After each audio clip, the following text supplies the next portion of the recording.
बेटा आज हम लोग एक नया आर्टिकल पढ़ेंगे जिसे हम बैंड सिद्धांत कहते हैं। बैंड थ्योरी या बैंड सिद्धांत की सहायता से हम किसी भी ठोस पदार्थ के विषय में इस बात की गणना करते हैं कि पदार्थ विद्युत का सुचालक है, विद्युत का कुचालक है या अर्धचालक पदार्थ है। तो जब हमें बैंड सिद्धांत पता होता है हम किसी भी ठोस पदार्थ के इलेक्ट्रिकल कंडक्टिविटी नेचर को आसानी से पहचान सकते हैं। आप सभी ने इस बात को पढ़ा होगा कि मेटल धातुएं जो होती हैं वो विद्युत की सुचालक होती हैं। अगर आपसे पूछा जाता है विद्युत की सुचालक क्यों होती हैं, आप आसानी से बता देते हो कि विद्युत की सुचालक होती हैं क्योंकि उनमें फ्री इलेक्ट्रॉन पाया जाता है। लेकिन जब कभी ऐसा नंबर आ जाता है कि वो फ्री इलेक्ट्रॉन कौन सा है या फ्री इलेक्ट्रॉन कहां पर पाया जाता है, तब आपको कुछ प्रॉब्लम क्रिएट होने लगती है। अब आपके लिए एक प्रॉब्लम ये आ जाती है कि ये फ्री इलेक्ट्रॉन कहां पाया जाए या कैसे क्रिएट होता है, ये प्रॉब्लम आने लगती है। तो हम बैंड थ्योरी के अकॉर्डिंग या बैंड थ्योरी के द्वारा हम इस बात को पढ़ेंगे कि किसी भी ठोस पदार्थ में जो इलेक्ट्रॉन होता है वो इलेक्ट्रॉन फ्री है कि आबंधित है, उसकी पहचान करेंगे। और उसकी पहचान करने के बाद हम इस बात की गणना करेंगे कि पदार्थ विद्युत का सुचालक है, कुचालक है या अर्धचालक है। तब मैं आपको एक बात बताऊं, अगर आपके पास कोई भी धातु है, मैंने मान लिया आपके पास एक धातु है लिथियम। लिथियम धातु का आपने अगर एक परमाणु लिया है, सिंगल परमाणु ले रखा है, केवल लिथियम धातु का आपने एक परमाणु लिया और उसका इलेक्ट्रॉनिक विन्यास किया। इलेक्ट्रॉनिक विन्यास होता है 1s2 2s1।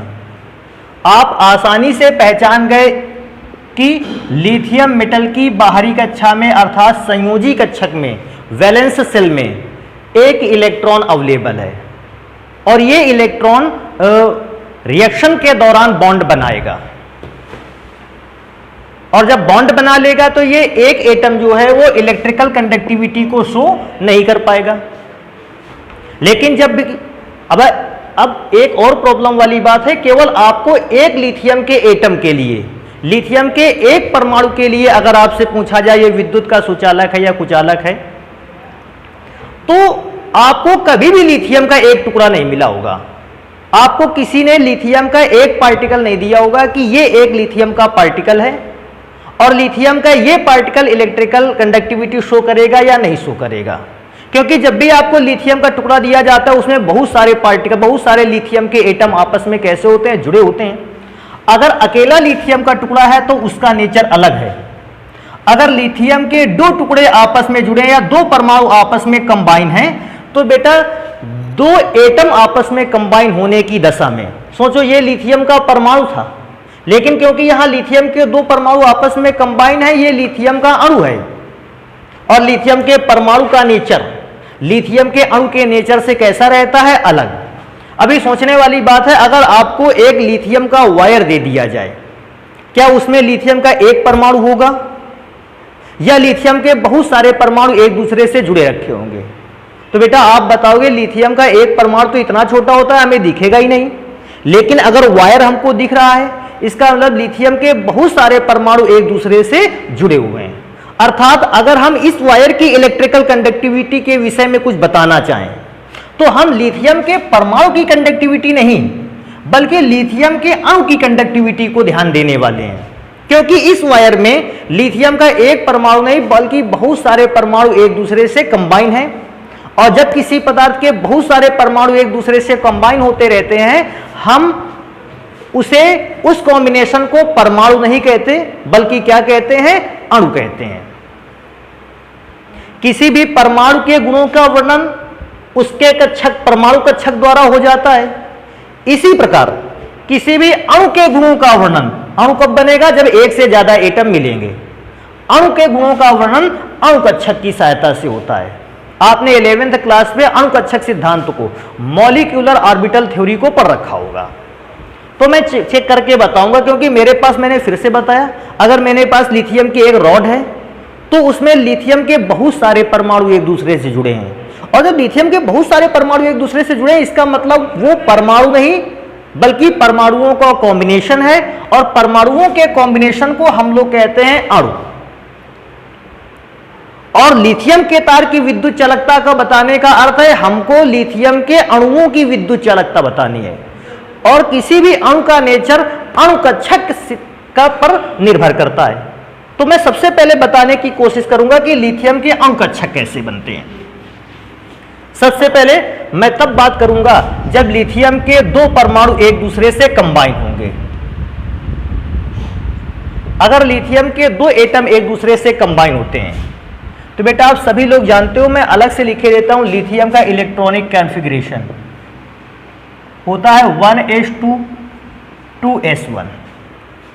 अब लिथियम का जब इलेक्ट्रॉनिक विन्यास किया मैंने, एक एटम का परमाणु का किया, मुझे दो सेल प्राप्त हुए, पहला 1s2 और दूसरा 2s1। इसकी आउटर मोस्ट सेल को हम लोग कहते हैं वैलेंस सेल, संयोजी कक्ष। और कभी किसी भी धातु का अधातु का जो इलेक्ट्रॉन होता है, बॉन्ड बनाने में हिस्सा लेने वाला इलेक्ट्रॉन होता है, वो वैलेंस सेल का ही इलेक्ट्रॉन होता है। क्योंकि किसी भी मेटल का इनर सेल का जो इलेक्ट्रॉन होता है वो किसी भी प्रकार के नेचर को शो नहीं करता, किसी भी प्रकार की प्रवृत्ति को बदल नहीं सकता। लेकिन किसी भी एलिमेंट की अगर बाहरी कक्षा का इलेक्ट्रॉन देखा जाए तो एलिमेंट के सारे गुण उस बाहरी कक्षा के इलेक्ट्रॉन पर डिपेंड करते हैं। इसका मतलब है जब कभी बॉन्ड भी बनेगा तो हमारे इनर सेल के जो इलेक्ट्रॉन होंगे लिथियम के, वो किसी भी प्रकार का कार्य करने वाले नहीं। जब भी बॉन्डिंग होगी दो लिथियम एटम्स के बीच में, तीन लिथियम एटम्स के बीच में या चार लिथियम एटम्स के बीच में, हमारे लास्ट सेल का इलेक्ट्रॉन या आउटर मोस्ट सेल ही या आउटर मोस्ट सेल के इलेक्ट्रॉन ही बॉन्ड बनाने में हिस्सा लेंगे। मुझे चेक करना है कि लिथियम के दो एटम जब एक दूसरे से बॉन्ड बनाते हैं वो किस प्रकार के मॉलिक्यूलर ऑर्बिटल तैयार करते हैं। क्योंकि लिथियम के दो एटम हैं, मैंने मान लिया कि एक लिथियम का ये एटम है और एक लिथियम का एटम यहां है, ये दोनों एक दूसरे से क्या कर रहे हैं, कंबाइन कर रहे हैं। बेटा लिथियम को अगर मैं वैलेंस सेल को देखूं तो लिथियम की वैलेंस सेल को मुझे पता चलता है एक इस लिथियम पर वैलेंस सेल है और एक इस लिथियम पर वैलेंस सेल है। और जब ये दोनों लिथियम के एटम एक दूसरे से कंबाइन करेंगे, एक दूसरे से जुड़ते हैं, तो एक दूसरे से जुड़ने पर दो मॉलिक्यूलर ऑर्बिटल बनाकर तैयार करते हैं। भाई एक ऑर्बिटल मॉलिक्यूलर ये बना के तैयार करेगा, एक लिथियम ये बनाकर तैयार करेगा, और दो मॉलिक्यूलर ऑर्बिटल बनाकर तैयार करेगा। तो जब हमें उन मॉलिक्यूलर ऑर्बिटल पर इलेक्ट्रॉन्स को भरना होगा, आप खुद सोचे, इस पे एक इलेक्ट्रॉन है, इस पे एक इलेक्ट्रॉन है। अगर दोनों इलेक्ट्रॉन आपस में मिलकर बॉन्ड का निर्माण करते हैं तो बॉन्ड का निर्माण अगर ये इलेक्ट्रॉन और ये इलेक्ट्रॉन करता है तो मुझे एक मॉलिक्यूल में ये दोनों इलेक्ट्रॉन शो करने पड़ेंगे। और फिर इसके बाद मैंने क्या देखा कि मेरे पास जो नीचे वाला मॉलिक्यूलर ऑर्बिटल था वो तो कंप्लीटली फिल हो गया है, लेकिन हमारा ऊपर वाला जो मॉलिक्यूलर ऑर्बिटल था वो अभी भी फ्री है, खाली है। फिर एक बार मैं दोबारा रिपीट कर दूं, जब इस इलेक्ट्रॉन ने पहले लिथियम के इलेक्ट्रॉन ने और दूसरे लिथियम परमाणु के इलेक्ट्रॉन ने आपस में कंबाइन किया तो ये आउटर मोस्ट सेल के इलेक्ट्रॉन, बाहरी कक्षा का ये और ये इलेक्ट्रॉन एक दूसरे से क्या करते हैं, कंबाइन करते हैं, बॉन्ड बनाते हैं। और उस बॉन्ड बनाने के दौरान मैंने इन दोनों इलेक्ट्रॉनों को नीचे एक ऑर्बिटल में भरा। अब नीचे एक ऑर्बिटल में क्यों भरा, इसका भी रीजन है। बेटा आपको एक बात बता दें, जब भी कभी दो परमाणुओं के बीच में कोई बॉन्ड बनकर तैयार होता है, बॉन्ड का निर्माण तभी होता है जब उन इलेक्ट्रॉन्स की एनर्जी कैसी हो जाती है, कम। अगर इलेक्ट्रॉन्स की एनर्जी कम नहीं हुई, एनर्जी बढ़ गई, तो वो उस बॉन्ड को क्या कर देंगे, तोड़ देंगे। तो मैंने लिथियम और लिथियम का जब बॉन्ड बनाया, मैंने इस बात को माना कि लिथियम के दो एटम्स के बीच बॉन्ड तभी डेवलप होगा जब उनके इलेक्ट्रॉन्स की एनर्जी कैसी होगी, मिनिमम। और इलेक्ट्रॉन्स की एनर्जी मिनिमम होने के कारण मैंने उसे ऐसे मॉलिक्यूलर ऑर्बिटल में भरा जो ऑर्बिटल मॉलिक्यूलर ऑर्बिटल की एनर्जी कम थी, और इस कम एनर्जी वाले मॉलिक्यूलर ऑर्बिटल को मैंने कहां बनाया, थोड़ा सा नीचे की ओर बनाया। अच्छा, यह भी सोचने वाली बात है क्योंकि इस मॉलिक्यूलर ऑर्बिटल के जो इलेक्ट्रॉन है वो बॉन्ड बना रहे हैं, हम ऐसे मॉलिक्यूलर ऑर्बिटल को कहते हैं bonding molecular orbital. Bonding molecular orbital क्यों? क्योंकि यही दो इलेक्ट्रॉन ऐसे हैं जो लिथियम को आपस में क्या करें, जोड़े हुए हैं, बॉन्ड बनाए हुए हैं, बॉन्डिंग मॉलिक्यूलर ऑर्बिटल। लेकिन बेटा मैं क्या सोचता हूं, ये ऑर्बिटल रिक्त क्यों है? क्योंकि ये ऑर्बिटल रिक्त है, बॉन्ड बना ही नहीं रहा है। हमने इसका नाम दे दिया anti bonding, anti bonding molecular orbital. Molecular orbital अर्थात ये जो मॉलिक्यूलर ऑर्बिटल है ये बॉन्ड का निर्माण नहीं करता है। अभी सोचने वाली बात एक और है, मैं लिथियम के दो एटम्स की बात तो ऐसे बता देता हूं कि लिथियम के जब दो एटम एक दूसरे के साथ कंबाइन करते हैं, दो प्रकार के मॉलिक्यूलर ऑर्बिटल बनाते हैं। पहला वो मॉलिक्यूलर ऑर्बिटल जो बॉन्डिंग मॉलिक्यूलर ऑर्बिटल है, इस पे वे इलेक्ट्रॉन रखे जाते हैं जो बॉन्ड बनाने में हिस्सा लेते हैं। एंटी बॉन्डिंग मॉलिक्यूलर ऑर्बिटल, इसमें वे इलेक्ट्रॉन रहते हैं जो बॉन्ड बनाते नहीं। अगर बॉन्ड नहीं बनाते, सोचने वाली बात है, अगर यहां पर एंटी बॉन्डिंग मॉलिक्यूलर ऑर्बिटल के इलेक्ट्रॉन बॉन्ड नहीं बनाते तो इस एंटी बॉन्डिंग मॉलिक्यूलर ऑर्बिटल में जो भी इलेक्ट्रॉन होगा वो फ्री होगा। क्यों फ्री होगा? क्योंकि उसको बॉन्ड बनाना ही नहीं है। बॉन्ड बनाने का मतलब एक दूसरे से जुड़ना। अगर ये वाला ऑर्बिटल बॉन्ड नहीं बनाएगा तो इसमें जो इलेक्ट्रॉन होगा वो कैसा होगा? फ्री होगा। क्यों? क्योंकि वो उसको किसी से नहीं जुड़ना, वो फ्री फॉर्म में घूमता रहेगा। लेकिन क्या बॉन्डिंग मॉलिक्यूलर ऑर्बिटल के इलेक्ट्रॉन फ्री रहेंगे? नहीं, ये तो बॉन्ड बनाने में एक दूसरे से जुड़े हैं, कंबाइन हैं, ये फ्री नहीं है। अभी मैं बात करता हूं, ये तो लिथियम के दो एलिमेंट की बात हो, दो एटम्स की बात हो गई। जब लिथियम के दो एटम एक दूसरे से कंबाइन करते हैं, इस प्रकार के बॉन्डिंग मॉलिक्यूलर ऑर्बिटल और एंटी बॉन्डिंग मॉलिक्यूलर ऑर्बिटल का निर्माण होता है। अब मैं बात कर लेता हूं, अगर हमारे पास लिथियम के तीन एटम एक दूसरे से कंबाइन करें तो क्या किस प्रकार के ऑर्बिटल मॉलिक्यूलर ऑर्बिटल का निर्माण होता है? तो बेटा मैं तीन लिथियम के एटम बना लेता हूं, first atom, second atom and third atom. इसके भी 2s1 2s1 2s1। अभी सोचने वाली एक बात है कि सर जी ने तीन एलिमेंट ले लिए और हम सभी जानते हैं लिथियम का इलेक्ट्रॉनिक विन्यास 1s2 2s1 होता है, लेकिन सर ने केवल 2s1 लिया है। 1s2 क्यों नहीं लिया? क्योंकि बेटा 1s2 जो है ये फुल ऑर्बिटल है और ये किसी भी प्रकार के मॉलिक्यूल को बनाने में हिस्सा नहीं लेता है। क्योंकि मॉलिक्यूल को बनाने में हिस्सा नहीं लेता है, मैंने उसको लिखा भी नहीं, 1s को छोड़ ही दिया है पूरी तरह से। अब मैं इनकी बात करता हूं तो बेटा तीन लिथियम के एटम हैं। अब इस बार मॉलिक्यूलर ऑर्बिटल भी कितने बनेंगे? 3। तो मैं वो 3 मॉलिक्यूलर ऑर्बिटल बनाकर दिखाता हूं आपको।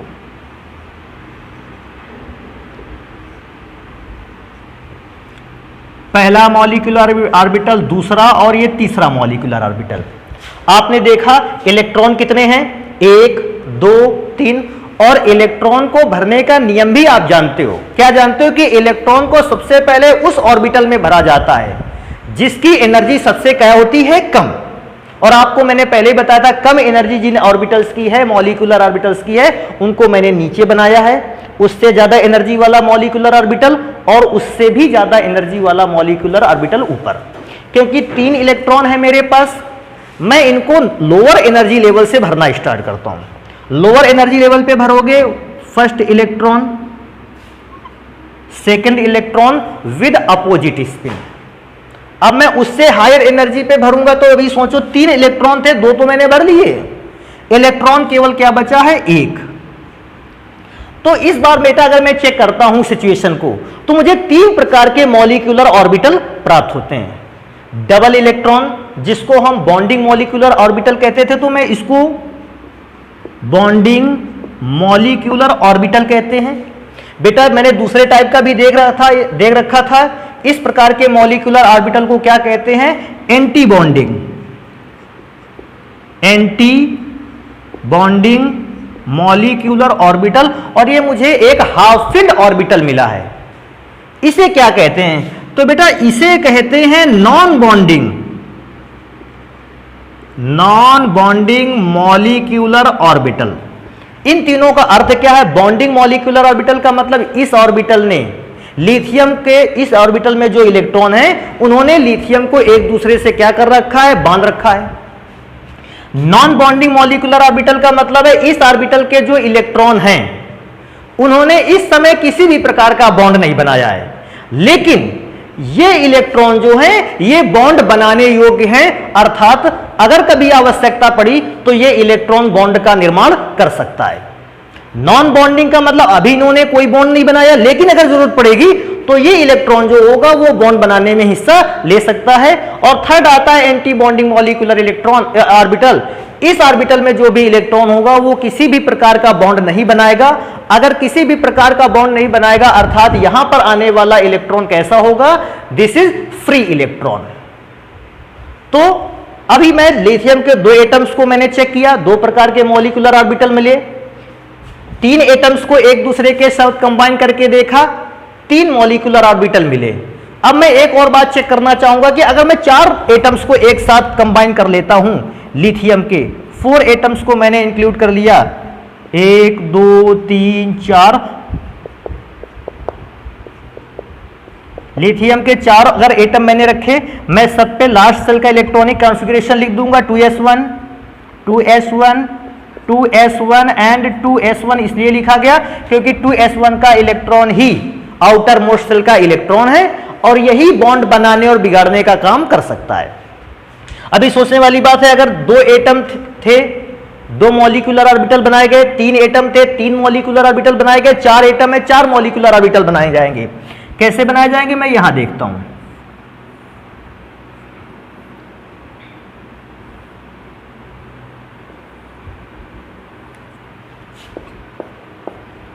पहला मॉलिक्यूलर ऑर्बिटल, दूसरा, तीसरा और चौथा। अभी सोचने वाली बात है, इन मॉलिक्यूलर ऑर्बिटल्स पे मैं इलेक्ट्रॉन्स को भरता हूं, कहां से, निम्न ऊर्जा स्तर। सबसे पहले निम्न ऊर्जा स्तर वाले ऑर्बिटल को भरेंगे, फिर धीरे धीरे ऊपर की ओर। कितने इलेक्ट्रॉन है, 1 2 3 4 इलेक्ट्रॉन्स में पहला इलेक्ट्रॉन भरा गया, क्योंकि एनर्जी लेवल कम है, इसमें दूसरा इलेक्ट्रॉन भी भर दिया जाएगा विद अपोजिट स्पिन। मैंने अब तीसरा इलेक्ट्रॉन भरना है, क्योंकि number of electron in Li4 is 4। 4 electron है, 2 भर दिए, 2 और भरने पड़ेंगे, तो मैंने यहां भर दिया विद अपोजिट स्पिन। अब मेरे पास कोई इलेक्ट्रॉन नहीं बचा, तो मैंने उन इलेक्ट्रॉन्स की जगह क्या कर दी, छोड़ दी। अब इलेक्ट्रॉन्स को देखने पर, इलेक्ट्रॉन्स के भरने के आधार पर अब तो मुझे फिर से दो प्रकार के मॉलिक्यूलर ऑर्बिटल दिख रहे हैं। पहला मॉलिक्यूलर ऑर्बिटल वे प्रकार के दिख रहे हैं जिन्होंने कोई भी इलेक्ट्रॉन नहीं रखा, और आप सभी जानते हो जब कोई इलेक्ट्रॉन नहीं रखेगा, ऐसे मॉलिक्यूलर ऑर्बिटल को हम नाम देते हैं एंटी बॉन्डिंग मॉलिक्यूलर ऑर्बिटल। अर्थात ये वे ऑर्बिटल हैं, अगर इन ऑर्बिटल्स में इलेक्ट्रॉन आ गया तो वो किसी भी प्रकार का बॉन्ड नहीं बनाएगा, नाम ये एंटी बॉन्डिंग, बॉन्ड बना ही नहीं सकता। और जब इन ऑर्बिटल में आया इलेक्ट्रॉन बॉन्ड नहीं बनाएगा तो वो इलेक्ट्रॉन फ्री होगा। फ्री इलेक्ट्रॉन कहते हैं, उन्हें मुक्त इलेक्ट्रॉन कहा जाता है। लेकिन मुक्त इलेक्ट्रॉनों को बनने के लिए या मुक्त इलेक्ट्रॉनों की एनर्जी अगर मैं चेक करूं, इन इलेक्ट्रॉनों की बॉन्डिंग मॉलिक्यूलर ऑर्बिटल के इलेक्ट्रॉनों की एनर्जी से इनकी एनर्जी कैसी होती है, ज्यादा। मैं इस प्रकार के ऑर्बिटल को फुलफिल ऑर्बिटल को देखता हूं। फुलफिल ऑर्बिटल को आपने क्या नाम दिया था, बॉन्डिंग मॉलिक्यूलर ऑर्बिटल। इसको मैं देखकर एक चीज और समझ सकता हूं, बॉन्डिंग मॉलिक्यूलर ऑर्बिटल की एनर्जी लेवल कम, एंटी बॉन्डिंग मॉलिक्यूलर ऑर्बिटल की एनर्जी ज्यादा। अभी सोचने वाली बात है बेटा एक और, अब मैं ज्यादा ऑर्बिटल तो बनाने की बात नहीं करूंगा, लेकिन मैं आपको बताऊं, जब लिथियम के दो एटम थे केवल दो प्रकार के ऑर्बिटल बने, एंटी बॉन्डिंग, बॉन्डिंग। जब लिथियम के 4 ऑर्बिटल थे, 4 एटम थे, दो प्रकार के बने मॉलिक्यूलर ऑर्बिटल, एंटी बॉन्डिंग और बॉन्डिंग। बेटा जब 6 एटम कंबाइन करेंगे, दो प्रकार के बनेंगे molecular orbital, anti bonding and bonding. 8 होंगे तो ही ये दो प्रकार के बॉन्डिंग ऑर्बिटल बनेंगे, 10 होंगे तो बनेंगे। अगर 1000 एटम भी एक दूसरे के साथ लिथियम के कंबाइन हो जाते हैं, केवल 2 प्रकार के मॉलिक्यूलर ऑर्बिटल बनेंगे, बॉन्डिंग और नॉन बॉन्डिंग। मैं एक आपको गणना बताता हूं, जनरली अगर 1000 एटम ले लिए गए लिथियम के, उसमें से 500 molecular anti bonding molecular orbital बनेंगे और बेटा 500 बनेंगे बॉन्डिंग मॉलिक्यूलर ऑर्बिटल। अगर 10,000 ले लिए गए, 5,000 मॉलिक्यूलर बॉन्डिंग मॉलिक्यूलर ऑर्बिटल और 5,000 बनेंगे एंटी बॉन्डिंग मॉलिक्यूलर ऑर्बिटल। लेकिन सोचने वाली बात है, अगर 1,000 एक लिथियम के एटम लिए गए, 1,000 एक लिथियम का एटम ले लिया गया, तो 500 एटम का जो 500 ऑर्बिटल बनेगा वो एंटी बॉन्डिंग मॉलिक्यूलर ऑर्बिटल होंगे, जो 500 बनेंगे वो बॉन्डिंग मॉलिक्यूलर ऑर्बिटल होंगे, और केवल जो एक ऑर्बिटल बनेगा वो बनेगा non bonding molecular orbital. Non bonding molecular orbital. तो मैं इस पूरी घटनाक्रम को देखने से मुझे यह बात पता चलती है कि आप अगर बहुत सारे एटम, हजारों करोड़ों अरबों की संख्या में अगर आप किसी भी मेटल के एटम्स को एक दूसरे के साथ कंबाइन कराते हो, मेनली दो प्रकार के मॉलिक्यूलर ऑर्बिटल बनते हैं, bonding molecular and anti bonding molecular orbital. Non bonding molecular orbital तभी बनता है जब एक विशेष सिचुएशन आती है। बाय चांस अगर 1,001 एटम्स कंबाइन किए तो नॉन बॉन्डिंग मॉलिक्यूलर तो एक ही बना। अगर नॉन बॉन्डिंग मॉलिक्यूलर ऑर्बिटल एक बना तो मैं इसको 1,001 एटम्स में केवल एक नॉन बॉन्डिंग मॉलिक्यूलर ऑर्बिटल बनता है। ये तो नॉन बॉन्डिंग मॉलिक्यूलर ऑर्बिटल बहुत कम है, इसलिए मैं नॉन बॉन्डिंग मॉलिक्यूलर ऑर्बिटल की बात करने वाला नहीं हूं। क्योंकि मैं अगर कभी बहुत ज्यादा संख्या में, मैंने हजारों करोड़ों की संख्या में लिया एटम्स को और वे एटम सम संख्या में हुए, तो फिर तो ये ऑर्बिटल बनता ही नहीं है नॉन बॉन्डिंग वाला। सम संख्या में तो दो ही प्रकार के ऑर्बिटल बनते हैं, बॉन्डिंग, एंटी बॉन्डिंग। अगर मैं विषम संख्या में लूंगा तो केवल एक नॉन बॉन्डिंग मॉलिक्यूलर ऑर्बिटल बनेगा, चाहे वो 10,000 एक ले लिया जाए, 501 ले लिया जाए, 701 ले लिया जाए, विषम संख्या में लिया जाएगा तो केवल एक मॉलिक्यूलर ऑर्बिटल नॉन बॉन्डिंग का होगा। इसलिए अगर मैं इस हिसाब में चेक करता हूं, टोटली चेक करता हूं, क्योंकि नॉन बॉन्डिंग मॉलिक्यूलर ऑर्बिटल बहुत कम मात्रा में बनता है, मैं इसे छोड़े देता हूं। नॉन बॉन्डिंग मॉलिक्यूलर ऑर्बिटल को मैं छोड़े देता हूं कि ये तो बहुत कम अमाउंट में बनता है, और अगर एटम्स की संख्या सम हो गई, एटम के नंबर सम संख्या है, इवन नंबर है, तो फिर तो ये नॉन बॉन्डिंग वाला बनने वाला ही नहीं। तो इस प्रकार से बेटा हमारे पास दो मॉलिक्यूलर ऑर्बिटल बनकर तैयार हुए, एक एंटी बॉन्डिंग और एक बॉन्डिंग मॉलिक्यूलर ऑर्बिटल। अब एंटी बॉन्डिंग मॉलिक्यूलर ऑर्बिटल और बॉन्डिंग मॉलिक्यूलर ऑर्बिटल में से बॉन्डिंग मॉलिक्यूलर ऑर्बिटल की एनर्जी कम, एंटी बॉन्डिंग मॉलिक्यूलर की एनर्जी ज्यादा। अब ऐसी अगर मैं इस चीज को चेक करूं, लिथियम के 4 एटम को लेकर मैं चेक करता हूं कि बॉन्डिंग मॉलिक्यूलर बने, एंटी बॉन्डिंग मॉलिक्यूलर बने। अगर बेटा मैं लिथियम के n मॉलिक्यूल ले लूं, एटम ले लूं, लिथियम के n एटम लेने का मतलब बहुत सारे एटम ले लूं, तो बहुत सारे बॉन्डिंग मॉलिक्यूलर ऑर्बिटल बनेंगे और बहुत सारे एंटी बॉन्डिंग मॉलिक्यूलर ऑर्बिटल बनेंगे। तो क्योंकि दो प्रकार के ऑर्बिटल बन रहे हैं, मैंने इस बात का भी डिसाइड किया कि हम किसी भी मेटल में या किसी भी सॉलिड सब्सटेंस में हम दो प्रकार के बैंड पाते हैं। कौन कौन से प्रकार का बैंड? एक बॉन्डिंग मॉलिक्यूलर ऑर्बिटल के द्वारा बनाया गया बैंड और एक एंटी बॉन्डिंग मॉलिक्यूलर ऑर्बिटल के द्वारा बनाया गया बैंड, जिसमें से बॉन्डिंग मॉलिक्यूलर बैंड में केवल वही इलेक्ट्रॉन रहते हैं जो बॉन्ड बनाने में हिस्सा लेते हैं, और ऐसे बैंड का नाम हम लोगों ने रखा वैलेंस बॉन्ड, वैलेंस बैंड। और जो एंटी मॉलिक्यूलर ऑर्बिटल थे, मैंने इनका नाम रखा कंडक्शन बैंड, कंडक्शन बैंड। मतलब इस हिसाब से मैंने, अब मेरे पास दो बॉन्डिंग मॉलिक्यूलर ऑर्बिटल हैं, 3 हैं, 4 हैं, मैं उसकी गिनती कहां तक करूंगा? मैंने सभी बॉन्डिंग मॉलिक्यूलर ऑर्बिटल को एक विशेष नाम दे दिया। मैंने बताया जितने भी बॉन्डिंग मॉलिक्यूलर ऑर्बिटल है मैं उनको एक विशेष नाम दे देता हूं, वैलेंस बैंड।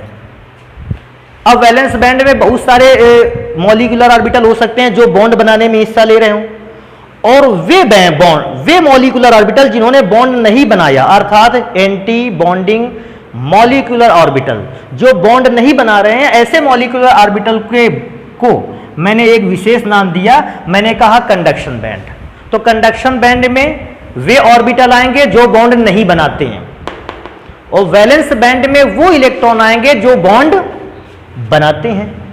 तो मैं क्या चेक करता हूं कि इस दुनिया में दो प्रकार के, किसी सॉलिड सब्सटेंस में दो प्रकार के बैंड हैं, एक वे बैंड वैलेंस बैंड और दूसरे बैंड कंडक्शन बैंड। और आप सभी को पता है जो कंडक्शन बैंड होता है, कंडक्शन बैंड है, उसकी एनर्जी कैसी होती है, एनर्जी जो है उसकी वो हाई है। और बेटा कंडक्शन बैंड में जो इलेक्ट्रॉन पाए जाते हैं उन इलेक्ट्रॉन्स को हम क्या बोलते हैं, फ्री इलेक्ट्रॉन्स। अब फ्री इलेक्ट्रॉन्स क्यों बोलते हैं बेटा, क्यों, मैंने पहले ही बताया था, क्योंकि वो इलेक्ट्रॉन बॉन्ड नहीं बनाते हैं, दिस इज फ्री इलेक्ट्रॉन। और जो बेटा इलेक्ट्रॉन वैलेंस बैंड में रहते हैं, वैलेंस बैंड में जो इलेक्ट्रॉन रहते हैं बेटा, उनकी एनर्जी कैसी होती है, लो होती है, और हम इनको कहते हैं वैलेंस इलेक्ट्रॉन। और ये वैलेंस इलेक्ट्रॉन जो है वो इलेक्ट्रिकल कंडक्टिविटी को शो नहीं करता है, क्योंकि इलेक्ट्रिकल कंडक्टिविटी को शो कौन से इलेक्ट्रॉन करते हैं, फ्री इलेक्ट्रॉन। इनकी एनर्जी कैसी होती है, हाई, और ये किस बैंड में पाए जाते हैं, कंडक्शन बैंड में। वैलेंस इलेक्ट्रॉन की एनर्जी लो होती है और ये वैलेंस बैंड में पाए जाते हैं।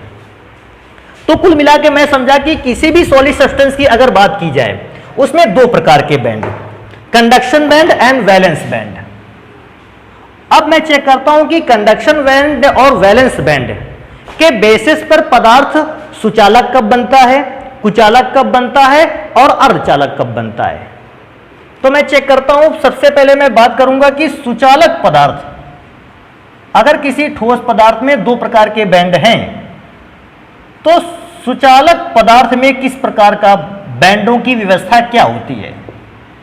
तो बेटा सुचालक पदार्थ में अगर मैं दो बैंड बनाकर तैयार करूं, ये पहला बैंड मैंने बनाया है, ये है कंडक्शन बैंड,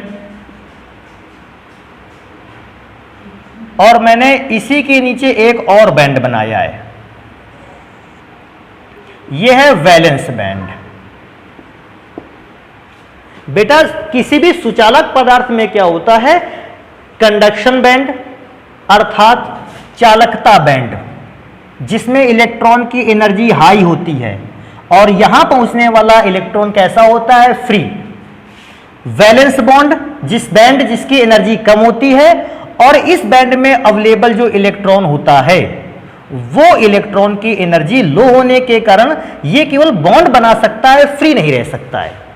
अब होता क्या है, सुचालक पदार्थों में कंडक्शन बैंड और वैलेंस बैंड ये एक दूसरे पर ओवरलैप होते हैं, अर्थात इन दोनों का कुछ हिस्सा, वैसे तो जो इलेक्ट्रॉन होते हैं वो वैलेंस बैंड पर होते हैं, तो मैं वैलेंस बैंड पर बना दे रहा हूं इलेक्ट्रॉनों को। अभी आप चेक करो, अगर मैं सुचालक पदार्थों की बात करूं तो वैलेंस बैंड इलेक्ट्रॉन तो वैलेंस बैंड में होते हैं, कंडक्शन बैंड में इलेक्ट्रॉन कहां होते हैं, वो तो पहुंचाए जाते हैं एनर्जी देकर। लेकिन जब मैं मेटल्स की या सुचालक पदार्थों की बात करता हूं, मैं देखता हूं कि वैलेंस बैंड और कंडक्शन बैंड एक दूसरे के ऊपर ओवरलैप है, अतिव्यापन हो गया है, अर्थात वैलेंस बैंड के कुछ इलेक्ट्रॉन ऐसे हैं जो ऑलरेडी कंडक्शन बैंड में अवेलेबल हैं। वैलेंस बैंड देखो यहां से हुआ और कंडक्शन बैंड यहां से हुआ। अब मैं चेक करूं तो वैलेंस बैंड, ये जो इलेक्ट्रॉन अवेलेबल हैं, ये इलेक्ट्रॉन वैलेंस बैंड में तो थे ही, कौन से बैंड में है, कंडक्शन बैंड में अवेलेबल है। इसका मतलब आसानी से जो इलेक्ट्रॉन है वो कंडक्शन बैंड में पहुंच रहे हैं। और जब कंडक्शन बैंड में पहुंच रहे हैं इलेक्ट्रॉन, तो कंडक्शन बैंड में पहुंचने पर इलेक्ट्रॉन कैसा हो जाता है, फ्री। और इलेक्ट्रॉन अगर फ्री हो जाता है तो ये विद्युत धारा का चालन कैसा करेगा, और विद्युत धारा का अगर चालन करेगा तो फिर ऐसे पदार्थों को हम विद्युत का क्या कहते हैं, सुचालक। तो बेटा आप डिफिनेशन देखो कैसे लिखोगे, मैं बोले देता हूं। क्या बताते हैं कि किसी सुचालक पदार्थ में चालकता बैंड, कंडक्शन बैंड और संयोजी बैंड, वैलेंस बैंड एक दूसरे पर अतिव्यापन करते रहते हैं, और अतिव्यापन के कारण वैलेंस बैंड के अर्थात संयोजी बैंड के कुछ इलेक्ट्रॉन चालकता बैंड में अवेलेबल रहते हैं, मिले रहते हैं। क्योंकि कुछ इलेक्ट्रॉन चालकता बैंड में अवेलेबल रहते हैं, ये इलेक्ट्रॉन फ्री होते हैं और ये फ्री इलेक्ट्रॉन ही विद्युत धारा का क्या करते हैं, चालन करते हैं। ये और जिन पदार्थों में कंडक्शन बैंड और वैलेंस बैंड एक दूसरे पर ओवरलैप करते हैं, ऐसे पदार्थों को हम कहते हैं सुचालक पदार्थ। अब मैं बात करूं बेटा कुचालक पदार्थों की, तो मैं फिर से एक बार बैंड बना लेता हूं। ये बेटा कंडक्शन बैंड हो गया, कंडक्शन बैंड, यहां फ्री इलेक्ट्रॉन पाया जाएगा और यहां बेटा मैं लिख देता हूं फ्री इलेक्ट्रॉन। ये वैलेंस बैंड है, यहां पर वैलेंस इलेक्ट्रॉन पाया जाएगा। वैलेंस इलेक्ट्रॉन जो बॉन्ड बनाए पड़ा है। होता क्या है कि कुचालक पदार्थों में कंडक्शन बैंड और वैलेंस बैंड के बीच का गैप बहुत ज्यादा होता है, का एरिया बहुत ज्यादा होता है। इस एरिया को हम कहते हैं वर्जित क्षेत्र, वर्जित क्षेत्र, जिसे फॉरबिडन एरिया के नाम से भी जानते हैं। यह एरिया काफी ज्यादा गैप पर होता है। होता क्या है, जब हम किसी ऐसे ठोस पदार्थ पर जो कि कुचालक है उस पर इलेक्ट्रिकल फील्ड अप्लाई करते हैं, तो उसके वैलेंस बैंड में पहुंचे हुए इलेक्ट्रॉनों को इतनी एनर्जी नहीं मिल पाती है कि वे एनर्जी पाकर कंडक्शन बैंड में पहुंच जाएं। हमने एनर्जी तो दी, वैलेंस बैंड में उपस्थित इलेक्ट्रॉन्स को मैंने एनर्जी तो दी, लेकिन इतनी एनर्जी नहीं मिल पाई कि वो ऐसे बैंड में पहुंच सके, कंडक्शन बैंड में पहुंच जाए। एनर्जी मैंने दी इस पर इलेक्ट्रिकल फील्ड अप्लाई करते हुए, लेकिन इतनी एनर्जी नहीं मिली कि वैलेंस बैंड के इलेक्ट्रॉन कंडक्शन बैंड में पहुंच जाएं। अगर इतनी एनर्जी नहीं मिल पाई कि वैलेंस बैंड के इलेक्ट्रॉन कंडक्शन बैंड में पहुंच जाएं, तो सारे के सारे इलेक्ट्रॉन वैलेंस इलेक्ट्रॉन ही बनकर रह गए। कोई भी इलेक्ट्रॉन अगर ऊपर पहुंच जाता तो वो कैसा होता, फ्री हो जाता। और क्योंकि इतनी एनर्जी नहीं मिल पाई कि ये इलेक्ट्रॉन वैलेंस बैंड से निकलकर कंडक्शन बैंड में पहुंचे, इसलिए कोई भी इलेक्ट्रॉन फ्री इलेक्ट्रॉन भी नहीं हो पाया। अगर कोई इलेक्ट्रॉन फ्री इलेक्ट्रॉन नहीं हो पाया तो फ्री इलेक्ट्रॉन ना होने के कारण हमने पदार्थ कैसा बता दिया, कुचालक है। हमने इस बात का अंदाजा लगाया, पदार्थ कुचालक रहेगा। हाँ, एक और बात है, अगर हम सोचें कि अगर हम कितनी एनर्जी दे दें कि वैलेंस बैंड के इलेक्ट्रॉन कंडक्शन बैंड में चले जाएं, तो ऐसी सिचुएशन पे हमें तकरीबन एनर्जी चाहिए होती है 3 इलेक्ट्रॉन वोल्ट से ज्यादा एनर्जी। अगर हम 3 इलेक्ट्रॉन वोल्ट से ज्यादा एनर्जी दे देते हैं वैलेंस बैंड के इलेक्ट्रॉनों को, तो वो कंडक्शन बैंड में चले जाएंगे और जैसे ही कंडक्शन बैंड में जाएंगे इलेक्ट्रॉन क्या हो जाएंगे, फ्री, और इलेक्ट्रिसिटी का कंडक्शन चालू कर देंगे। इसका मतलब कुचालक पदार्थों में आपको 3 इलेक्ट्रॉन वोल्ट से ज्यादा एनर्जी देनी ही पड़ेगी, तब वो सुचालक बनेगा। जनरली इतनी एनर्जी हम नहीं दे पाते हैं करंट का फ्लो कराकर, इसलिए कोई भी वैलेंस बैंड का इलेक्ट्रॉन कंडक्शन बैंड में नहीं जा पाता है और विद्युत धारा का चालन भी नहीं होता। अब अगर मैं अर्धचालकों की बात करूं, सेमीकंडक्टर्स की बात करूं, तो बेटा सेमीकंडक्टर्स में भी मैं दोनों प्रकार के बैंड बना देता हूं, कंडक्शन बैंड, वैलेंस बैंड। अब मैं बेटा ये बार बार नहीं बताऊंगा कि यहां फ्री इलेक्ट्रॉन होता है, यहां बॉन्डेड इलेक्ट्रॉन होता है। इन दोनों के बीच का अगर गैप देखा जाए, फॉरबिडन गैप, तो ये फॉरबिडन गैप कम होता है। और फॉरबिडन गैप कम होने के कारण जैसे ही हम किसी सब्सटेंस पर, सॉलिड सब्सटेंस पर इलेक्ट्रिकल फील्ड अप्लाई करते हैं, वैलेंस बैंड में उपस्थित कुछ इलेक्ट्रॉन वैलेंस बैंड से निकलकर कंडक्शन बैंड में पहुंचने लगते हैं। क्योंकि कुछ इलेक्ट्रॉन पहुंच पाते हैं कंडक्शन बैंड में, विद्युत चालकता भी कम ही शो हो पाती है, कम प्रदर्शित होती है। भाई जितना कम इलेक्ट्रॉन पहुंचा ऊपर, उतने ही कम फ्री इलेक्ट्रॉन ऊपर अवेलेबल हुए। अगर कम फ्री इलेक्ट्रॉन अवेलेबल है तो विद्युत चालकता भी कैसी रहेगी, कम। और विद्युत चालकता कम होने के कारण हमने ऐसे पदार्थों का नाम दिया अर्धचालक, सेमीकंडक्टर्स, मैंने उसको नाम दे दिया। हाँ, ये भी है कि सर अब इनके इलेक्ट्रॉनों को, वैलेंस बैंड के इलेक्ट्रॉनों को कंडक्शन बैंड में पहुंचाना है। कौन से पदार्थों के? अर्धचालक पदार्थों के इलेक्ट्रॉनों को वैलेंस बैंड से कंडक्शन बैंड में पहुंचाने के लिए क्या एनर्जी इतनी ही चाहिए, या एनर्जी इससे ज्यादा चाहिए, या एनर्जी इससे कम चाहिए? तो बेटा इसको एनर्जी चाहिए 0.1 इलेक्ट्रॉन वोल्ट से 3 इलेक्ट्रॉन वोल्ट। अगर मुझे अर्धचालकों के वैलेंस इलेक्ट्रॉन को वैलेंस बैंड में ऊपर से इलेक्ट्रॉन को कंडक्शन बैंड में पहुंचाना है तो मुझे 0.1 इलेक्ट्रॉन वोल्ट से 3 इलेक्ट्रॉन वोल्ट की एनर्जी देनी पड़ेगी। इलेक्ट्रॉन्स को जैसे इतनी एनर्जी वैलेंस बैंड के इलेक्ट्रॉन पाएंगे ये तुरंत कहां पहुंच जाएंगे? कंडक्शन बैंड में। और जब कंडक्शन बैंड में पहुंचेंगे तो ये कंडक्शन बैंड में पहुंचे हुए ही इलेक्ट्रॉन केवल विद्युत धारा का चालन करेंगे, क्योंकि यहीं पहुंचने वाले इलेक्ट्रॉन फ्री इलेक्ट्रॉन होते हैं। तो बेटा ये हो गया बैंड थ्योरी, और बैंड थ्योरी के अकॉर्डिंग हम लोगों ने सुचालक पदार्थ, कुचालक पदार्थ और अर्धचालक पदार्थों की व्याख्या की। बेटा सेमीकंडक्टर्स के आर्टिकल को हम पढ़ते हैं नेक्स्ट वीडियो पर, क्योंकि इसके बाद सेमीकंडक्टर्स का आर्टिकल होगा जिसे हम पढ़ेंगे नेक्स्ट वीडियो पर। तो आज के लिए इतना ही रखते हैं, मिलते हैं नेक्स्ट वीडियो पर। धन्यवाद।